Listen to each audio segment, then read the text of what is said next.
దీర్ఘకాలంగా ఏలూరు నగరంలో ఒక ప్రధాన సమస్య ఉంది. అంటే ఎక్కడ లేని విధంగా కూడా ఏలూరు పట్టణం నడిబొడ్డు మీదుగా రైల్వే ట్రాక్ వెళ్తుంది. ఈ ట్రాకు అంటే రైళ్ళు వచ్చినప్పుడంతా గేట్ వేయడం వల్ల కూడా ప్రజలకు అంటే పాదచారులకు కావచ్చు, వాహన చోదలకు కావచ్చు చాలా ఇబ్బందికరంగా మారుతుంది. ఈ ట్రాక్ను బైపాస్ మీదుగా ఇతర ప్రాంతానికి రైల్వే తరలించే అవకాశాన్ని ఎవరైనా మీరు కానీ ఎంపీ గారు కానీ తీవ్రంగా ప్రయత్నిస్తున్నారా లేదా? మొట్టమొదటి ప్రపోజల్ నేను చేశా.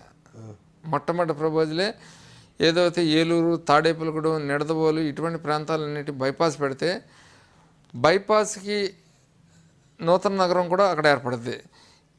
టౌన్లో ఉన్నటువంటి ట్రాఫిక్ సమస్య కూడా రెండు సమస్యలు తీరిపోతాయి. రైల్వేకి నిధులు ఉన్నాయి. ఇది గౌరవ ఎంపీ గారు కూడా మరి రైల్వే మంత్రి గారి దృష్టిలో కూడా తీసుకెళ్ళడం కూడా జరిగింది. ఇది కూడా ఎందుకంటే ఆయనకు పూర్తిగా నేను ఎక్స్ప్లెయిన్ చేసి చెప్పాను. దీనివల్ల జరిగేటువంటి లాభం కూడా చెప్పడం జరిగింది. ఇది కేంద్ర ప్రభుత్వం ఒక యుద్ధ ప్రాతిపదిక మీద చేస్తే తప్పితే ఇది అవుతుంది. దానికి సఫిషియెంట్ ఫండ్స్ కూడా ఉన్నాయి కాబట్టి వాళ్ళు చేస్తే బాగుంటుంది అనేది నా ఆలోచన. దాని రిప్రజెంటేషన్ కరెక్ట్గా నరేంద్ర మోడీ గారి దృష్టిలో కూడా వీళ్ళు తీసుకెళ్ళి దాని ఆవశ్యకత కూడా తెలిపితే బాగుంటుంది అనేది నా ఆలోచన. అభివృద్ధి విషయంలో అయితేనేమి, ఇతర ప్రభుత్వ కార్యక్రమాల విషయంలో అయితేనేమి మాజీ ఎమ్మెల్యే అంబికా కృష్ణ గారి యొక్క సహకారం ఎలా ఉంటుంది? ఇంతకైనా ప్రత్యక్ష రాజకీయాల్లో ఉన్నారా లేదా దూరంగా ఉంటున్నారా? కృష్ణ గారు ఎప్పుడు నాతోనే ఉంటాడు. ఆయన ప్రతి జనభూమి మీటింగ్లో నాతో వస్తాడు.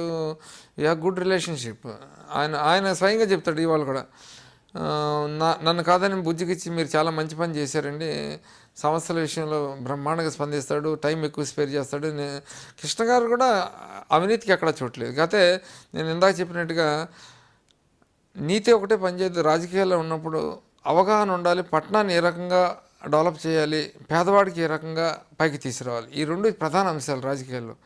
అంతేగాని నేను నీతివంతంగా ఉన్నా, నేను ఎవరికి పనిచేయను, నేను ఏం తిన్నా కూడా ఉపయోగం లేదు. ఏలూరు పట్టణంలో ప్రధానంగా 2 సామాజిక వర్గాలు ఉన్నాయి. ఆ 2 సామాజిక వర్గాలని కూడా ఎవరు ఎటువైపు మొగ్గితే వారే విజయం సాధిస్తుంటారన్నమాట. ఆ 2 సామాజిక వర్గాలని కూడా ఏకతాటిపై నడిపించే ప్రయత్నంలో భాగంగా మీరు ఎలాంటి ఒడిదుడుకులు ఎదుర్కొంటున్నారు? అసలు ఏమన్నా సమస్యలు ఎదురవుతున్నాయంటారా? మీరు అన్నట్టుగా నాకు సామాజిక వర్గాల సమస్య ఇప్పుడు ఉండదు నాకు. ఎందుకంటే అంబికా కృష్ణ గారు నిలబడినప్పుడు కూడా వైశ్యాస్ ఎక్కడైతే ఉన్నారో ఆ వైశ్యాస్ కూడా పీఆర్పీలో నిలబడినప్పుడు నేను ఓడిపోయినా కూడా ఆ ప్రాంతంలో ప్రజలంతా కూడా నాకు ఓట్లు వేశారు. దాని మీద నాకు నమ్మకం కలిగింది. ఎందుకంటే నేను ఏదైతే వార్డులో ఇంతకుముందు రకరకాల వార్డులో, ఎందుకంటే ఇంతకుముందుకి పోటీ చేసినప్పుడు వేరే వేరే వార్డులోకి వెళ్ళి పోటీ చేసినప్పుడు ఎక్కడైతే నెగ్గి పనిచేశానో, నేను ఎన్నుకున్నటువంటి వార్డులో కూడా గతంలో ఎన్నుకున్న వార్డులో ఎక్కడ కులాలకు సంబంధించి నేను ఎన్నుకోలేదు. 54 ఓట్లు ఉన్నటువంటి కాపు సామాజికం ఉన్నటువంటి వార్డు 26 ఓట్లు ఒకసారి పోటీ చేస్తే అక్కడ నెగ్గా, అక్కడ అభివృద్ధి కార్యక్రమాలు చేశా. పీఆర్పీ ఎలక్షన్లో నిలబడినప్పుడు ఒక్కసారి కూడా ఆ వార్డుకి పోలా. 284 ఓట్లు ఆ డివిజన్లో మెజార్టీ వచ్చింది. మీరు అన్నట్టుగా ఈ యొక్క మన ఎలక్షన్లో 2009 ఎలక్షన్లో ఓడిపోయినా నేను మున్సిపల్ వైస్ చైర్మన్గా ఉండటం వల్ల, పట్టణం మీద పూర్తిగా గ్రిప్ ఉండటం వల్ల పట్టణంలోకి వచ్చేటప్పుడు సుమారు 25 వార్డులో నేను మెజార్టీ తీసుకొచ్చాను, ఆయన మెజార్టీ ఈక్వల్గా వచ్చాం. ఆల్మోస్ట్ విలేజ్లోనే నేను దెబ్బతినేశాను.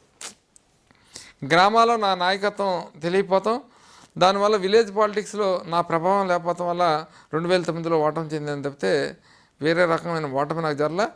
ఏదైతే 26 వార్డులో గెలిచి మంచి పీఆర్పీ ఎలక్షన్లో నాకు మెజార్టీ వచ్చింది. అప్పుడు నాకు నమ్మకం వచ్చింది. కుల మతాలకు అతీతంగా పనిచేస్తే మటుకు ప్రజలు పట్టం కడతారనేసి ఒక నమ్మకం వచ్చింది.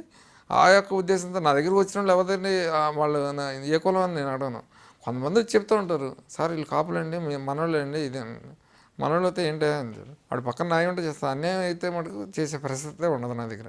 నేను బడేటి బుజ్జిని, తెలుగుదేశం పార్టీ ఏలూరు శాసనసభ్యుడిని. మీరు చూసింది ఐ డ్రీమ్ మీడియాని.